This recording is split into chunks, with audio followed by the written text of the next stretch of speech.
수년 전의 경험인데요. 그때가 우리 큰아들이 초등학교였던 것 같습니다. 한 이맘때 이런 말을 하는 겁니다. 아이스케이크 먹고 싶다. 아이스케이크 먹고 싶다. 겨울에 무슨 아이스케이크를 먹냐. 그렇게 말했는데요. 그날 저녁에 아들이 엄마에게도 했던 말이 아이스케이크 먹고 싶다. 그러더라고요. 엄마도 겨울에 무슨 아이스크림이냐며 그냥 아들이 하는 말에 시큰둥하고 반응하지 않았습니다. 그때 제가 저녁 잠결에 그 소리를 들었습니다. 왜 또 자꾸 아이스크림을 먹는다고 하지? 근데 아들이 이러는 겁니다. 엄마에게 했던 말, 내일이 무슨 날인 줄 알아? 그때 엄마도 별로 반응 없이 그냥 자기 할 일 하더라고요. 저는 저녁에도 그 말을 하니까 아차했습니다. 내일이 아들 생일이더라고요. 순간 좀 미안했습니다. 그래서 준수야 이리 와볼래? 그러니까요. 뭐가 서러웠는가 그때부터 눈물을 글썽이는 겁니다. 내일이 생일이지? 그래 알았어. 이 말을 하니까요. 울더라고요. 우리 교회에 신디가 있을 때 드럼을 누가 쳤으면 좋겠다. 이 마음이 들어서 아들에게 드럼을 배우라고 학원에 보냈습니다. 아마 그때가 초등학교 3학년 아니면 4학년으로 기억되는데요. 그때 드럼을 배워서 교회에서 치면은 그때 핸드폰 사줄게. 서로 이런 약속을 했습니다. 아들이 학원에서 드럼을 열심히 배웠고 학원 원장님도 다른 아이들보다 굉장히 성장 속도가 빠르다고 이야기를 했습니다. 한 두어 달 되니까 제법 많이 잘 치더라고요. 그리고 몇 달 후에 약속한 대로 교회에서 드럼을 사서 치게 되고 핸드폰을 사주니까요. 그때 아들의 그 고마워하던 감격이 지금도 생각납니다. 핸드폰 사주니까 좋아했는데요. 그런데 지금 아빠로서 이런 생각을 하게 됩니다. 핸드폰이 아들에게 좋은 선물이었을까? 아들이 가장 원하는 선물인데 부모의 마음으로는 그게 좋은 선물은 아닐 수도 있겠다. 부정적인 영향력들을 경험을 하고 있습니다. 선물은 좋을 수도 있고 안 좋을 수도 있는 것 같습니다. 누구나 선물은 원하지만 그 선물을 어떻게 받느냐는 다릅니다. 그것을 감당할 때 좋은 선물이 되는 것이지 아무리 좋아도 내가 감당을 못하면 좋은 선물이 아닐 수 있습니다. 예수 그리스도는 하나님이 주신 인류 최고의 선물인데요. 바울은 말합니다. 너희는 그 은혜로 인하여 믿음으로 말미암아 구원을 받았으니 이것은 너희에게서 난 것이 아니요 하나님의 선물이라. 바울은 하나님의 선물을 은혜에 의하여 믿음으로 말미암아 구원을 받았으니 구원을 받은 것은 하나님의 은혜이고 그 은혜는 하나님의 선물이라는 겁니다. 이 선물의 중심에 바로 예수 그리스도가 있습니다. 예수 그리스도를 믿음으로 우리가 구원을 받습니다. 이것은 하나님의 전적인 은혜입니다. 예수 그리스도는 하나님이 우리에게 주신 선물입니다. 우리는 믿음으로 예수 그리스도를 영접해야 하고요. 이것이 신앙생활이고 이 신앙생활은 예수 그리스도를 하나님의 선물로 영접하는 겁니다. 동방 박사는 어느 날 하늘에 있는 특별한 별을 봅니다. 그 별을 보고 예수 그리스도가 나심을 알아차립니다. 동방 박사에게 있었던 영성 중에 하나가 알아차림의 영성입니다. 그 별을 많은 사람들이 보았을 겁니다.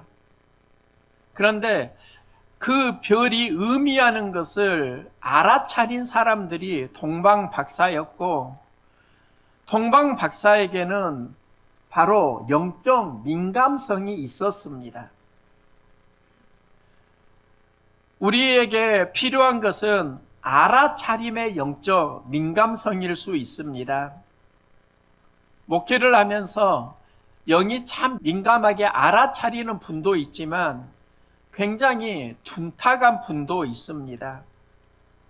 내가 어디에 민감하는가, 이걸 보면 내가 어디에 관심이 있고 내가 누구로 성장할 것인가를 알 수 있습니다.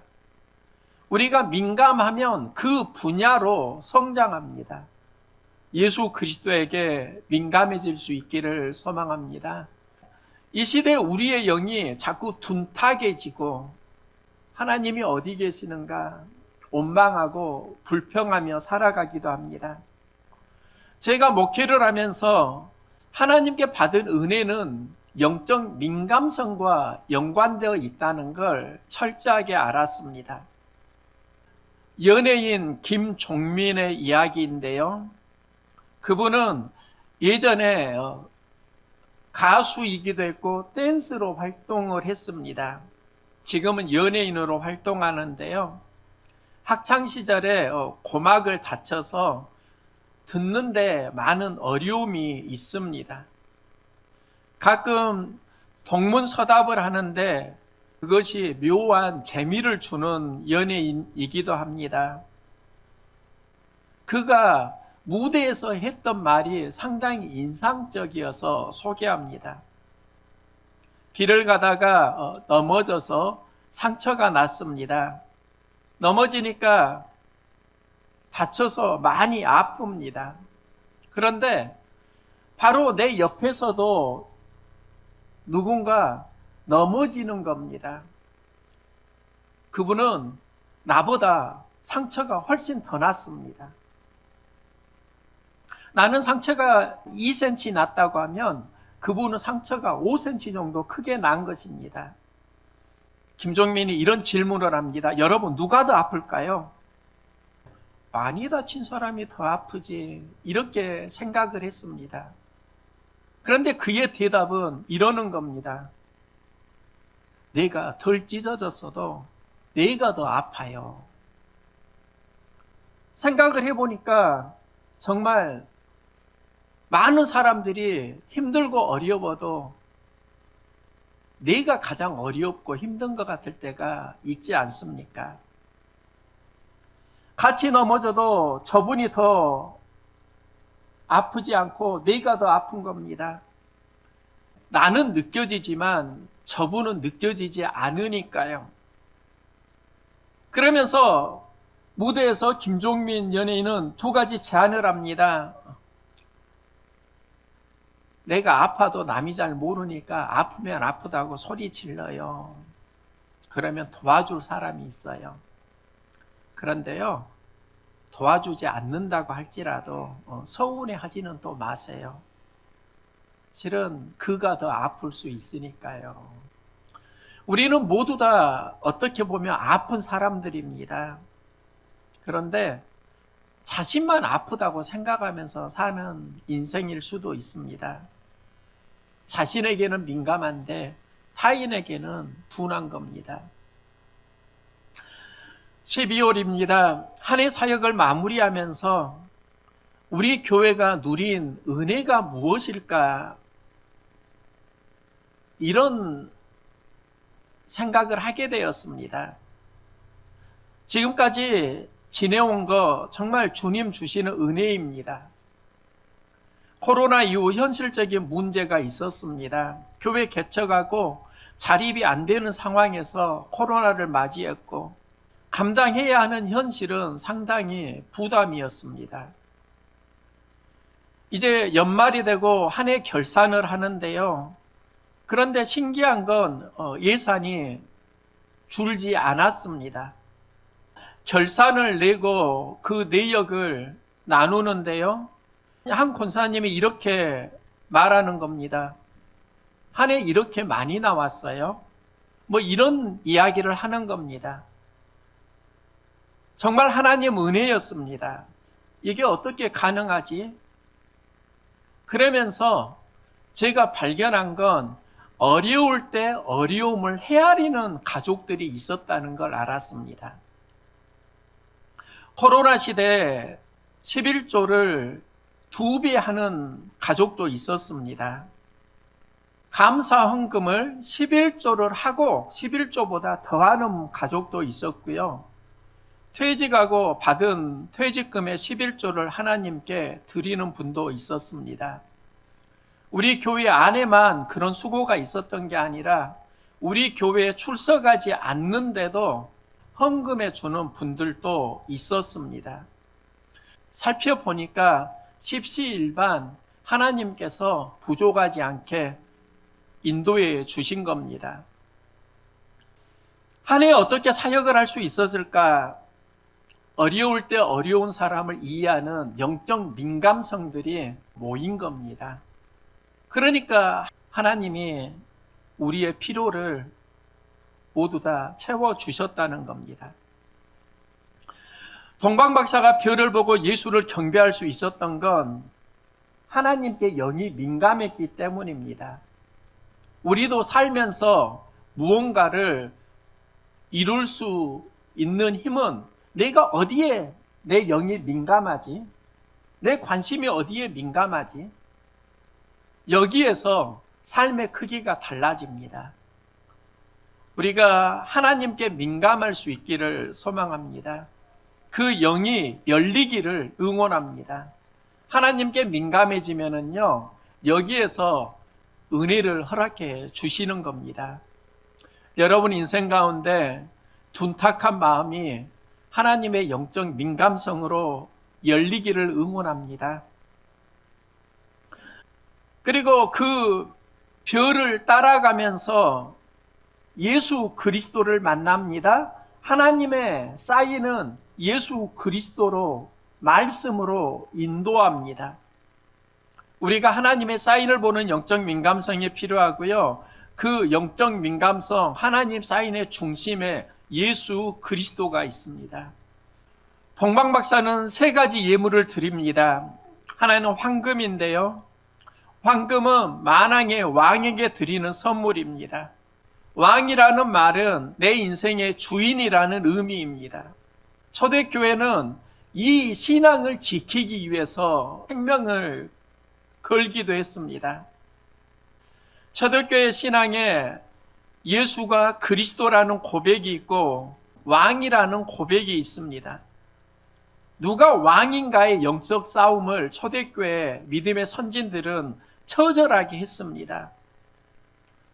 역사를 보면 네로가 황제이던 시대에 화재가 발생합니다. 이 화재가 커서 많은 사람들이 폭동을 일으킬 기미가 보이니까요, 그들의 분노를 그리스도인에게 돌립니다. 그리스도인이 로마에 불을 질렀다. 수많은 그리스도인들이 핍박을 당합니다. 베드로는 이 상황에서 로마를 탈출하다가 예수 그리스도를 만납니다.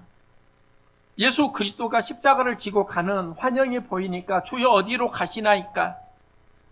예수님은 베드로에게 내가 피한 십자가를 내가 감당하러 로마로 간다.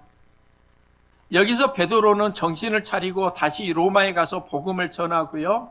그는 잡혀서 바티칸 언덕에서 십자가에 거꾸로 매달려 순교를 합니다. 그리고 그 당시 수많은 그리스도인들이 콜로세움 온영 경기장에 잡혀오고요. 맹수들에게 물려 죽어갑니다. 이 상황 속에서 그들이 외친 말이 있습니다. 모든 무릎을 예수의 이름에 꿇게 하시고 모든 입으로 예수 그리스도를 주라 시인하여 하나님 아버지께 영광을 돌리게 하셨느니라. 이 말씀의 배경을 보면은요, 그들이 사자에게 둘러싸여서 죽어갈 수 있는 상황 속에서 이제 너희들이 우리를 죽인다 할지라도 언젠가 너희들이 예수 그리스도를 주라고 고백하고 시인할 날이 있으리라. 죽어가면서 이걸 선포하는 겁니다. 예수를 왕으로 선포하면서 죽었다는 것이지요. 이 선포는 380년 데오도시우스 황제 때 로마 제국이 기독교를 국교로 선포하면서 현실화됩니다. 예수를 왕으로 외치면서 그들은 죽어갔고 이 왕을 회복하면서 교회가 세워지는 겁니다. 우리도 예수가 주인이고 왕이라고 선포하는 황금 예배를 드릴 수 있기를 소망합니다. 우리는 누가 왕인가의 싸움을 계속하면서 살아갑니다. 동방박사가 드린 예물에 또 유향이 있는데요. 유향은 시체의 부패를 막는 것이고 제사장이 많이 사용했습니다. 요한계시록을 보면 향에 대한 이야기가 나오는데요. 이 향은 성도의 기도들이라 찬송 받으시기에 합당하도다. 향이 가득한 금대접을 가졌으니 향은 성도의 기도들이다. 새 노래로 노래하며, 여기에서 향이 하나님께 올려드리는 향기라고 말씀합니다. 찬양과 기도는 하나님께 올려드리는 향기입니다. 성막을 보면 성전 뜰에는 번제단과 물두멍이 있고 성전 안에 들어가면 금촛대, 떡상, 분향단이 있습니다. 그 분향단을 지나서 지성소가 있고 하나님을 임재를 경험하는 곳이 영적으로 지성소입니다. 그러면 신앙은 단계가 있습니다. 마당 뜰에서만 지내는 신앙이 있고 성소에 나아가는 신앙이 있습니다. 우리는 성소로 간다고 하는데 본질은 여호와의 임재를 경험하는 지성소까지 나아가는 겁니다. 그 지성소 바로 앞에 있는 게 바로 분향단입니다. 이 분향단에서 향을 올려드리는데 이 향이 찬양과 기도를 의미한다고 계시록은 말씀합니다. 그러면 우리가 어떻게 지성소까지 나아갈 수 있는가? 하나님의 임재를 경험할 수 있는가? 그 지성소로 나아가는 과정에 분향단에서 찬양과 기도가 있고요. 예수님이 십자가에 달려 죽으시면서 지진이 일어나고 휘장이 찢어지는데 성소와 지성소를 가로막는 휘장입니다. 예수님이 그 휘장을 찢습니다. 예수 그리스도를 통해서 우리는 하나님의 임재를 경험하는 지성소로 들어가는 겁니다. 이게 우리의 비전입니다. 우리가 성소에 다 나왔지만 성소에서도 우리에게 지성소로 갈 수 있는 믿음이 필요하다는 겁니다. 하나님의 임재를 경험하는 것, 하나님의 말씀을 만나는 것, 우리의 삶이 지성소 예배자로 성장하는 것, 이게 유향의 의미라고 할 수 있고요.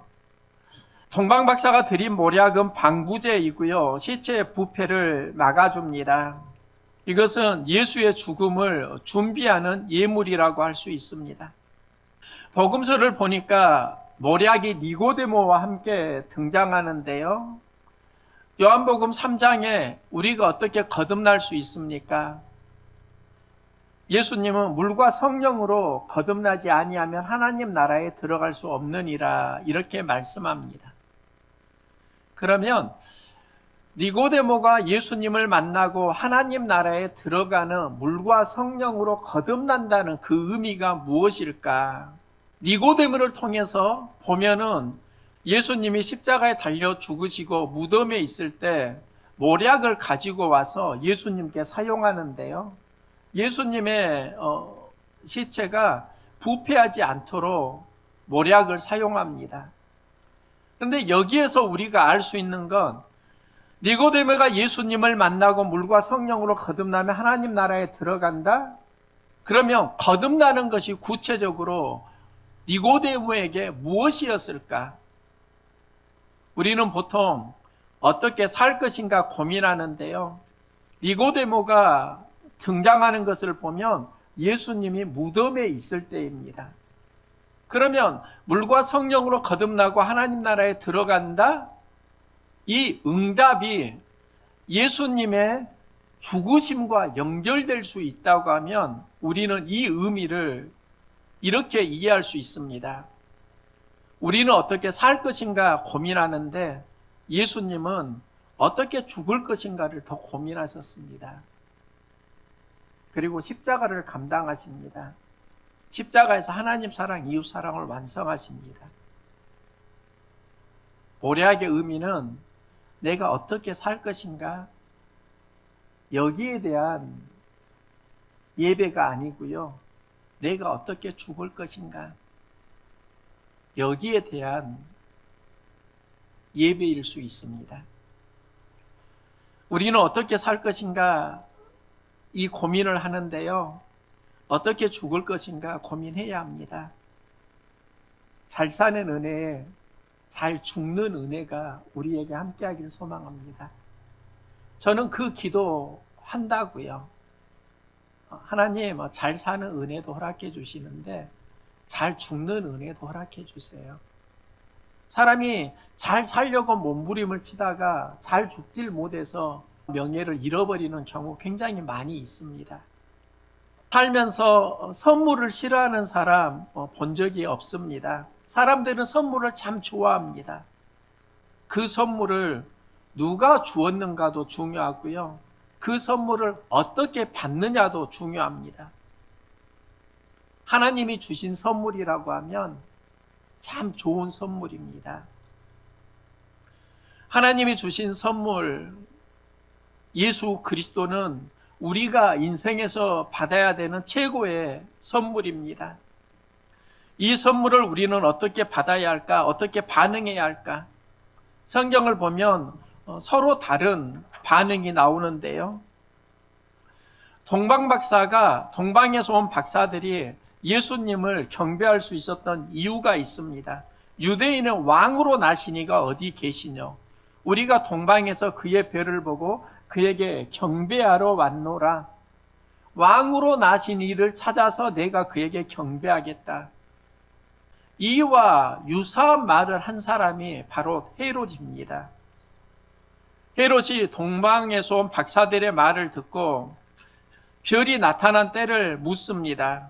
그리고 그리스도가 나신 것을 발견하거든 나도 가서 그에게 경배하게 하라. 동방에서 온 박사들도 헤롯도 모두 다 경배하겠다고 합니다. 그런데 진실은 서로 다릅니다. 동방에서 온 박사들은 예물을 준비해서 그리스도가 나심을 경배하는데 헤롯은 도리어 그리스도가 나는 것을 경배하는 게 아니라 죽이려고 합니다. 그럼 헤롯은 참 악한 사람입니다. 어떻게 그리스도를 죽이려고 하지? 악한 왕이네. 그런데 제가 이 말씀을 묵상하면서 우리가 헤롯일 수 있겠구나. 이 마음이 사실 들더라고요. 헤롯은 자신을 왕으로 생각합니다. 내가 왕이고 또 다른 왕이 태어난다는 걸 그는 거절합니다. 그래서 죽이려고 하는 겁니다. 내가 왕으로 살아가는 인생이 헤롯의 인생이고요. 예수를 그리스도로 영접하지 못하고 살아가는 겁니다. 천사가 동방 박사들에게 메시지를 전하는데요. 꿈에 헤롯에게로 돌아가지 말라. 헤롯에게 돌아가지 말라는 하나님의 메시지를 듣습니다. 우리는 헤롯이 그리스도를 죽이려고 하니까 그걸 하나님이 피하게 했구나. 이렇게 생각을 했는데 좀 그 이상의 의미도 찾을 수 있습니다. 헤롯에게 돌아가지 말라. 그럼 헤롯이 누구인가? 그가 머무는 곳은 궁전입니다. 풍요로운 곳이고 누구나 원하는 것입니다. 그 헤롯은 그 풍요로움 속에서 내가 주인이고 내가 왕으로 살아갑니다. 반면 예수님은 마구간에서 태어나십니다. 우리는 그리스도가 태어난 마구간보다 헤롯이 누리고 있는 궁전을 좋아하지 않습니까? 편하고 좋은 것이고 스스로 왕이라고 생각하며 살아가는 우리가 또 다른 모습은 아닙니까? 헤롯에게 돌아가지 말라, 우리에게 주시는 메시지일 수 있습니다. 헤롯은 자신을 왕이라고 생각하고 그래서 예수 그리스도를 영접하지 못하는 그 영성으로 살지 말라는 겁니다. 우리는 동방박사의 영성으로 그리스도를 영접할 수 있기를 소망합니다. 예수를 왕으로 고백하는 황금 예배이고 또 찬양과 기도의 향기로 예수님께 나아가는 지성소 예배. 나는 어떻게 죽고 어떻게 순교하지? 그래서 십자가를 감당하는 모략의 예배. 이게 우리에게 필요하다는 겁니다. 성탄절이 다가옵니다. 동방박사처럼 하나님의 선물 예수 그리스도를 황금, 유양, 모략의 경배로 성탄을 맞이할 수 있기를 소망합니다.